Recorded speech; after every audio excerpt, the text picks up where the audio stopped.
कि आप अगर बोलकर सुनेंगे तो इंशाअल्लाह आप और हमारी आपकी भी जो है नामा अमाल में इजाफा होगा, नेकी जो है हम सबको मिलेगा।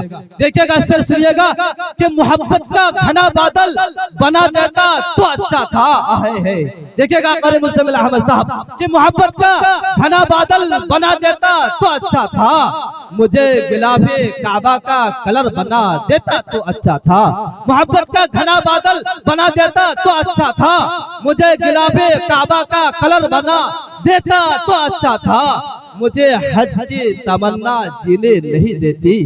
SM मीडिया देखिएगा कि मुझे हज की तमन्ना जीने नहीं देती, इलाही मदीना ले जाकर मार देता तो अच्छा था, इलाही मदीना ले जाकर मार देता तो अच्छा था। आइए हजरत गिरामी सामईन मुंतज़मीन मुआमिनीन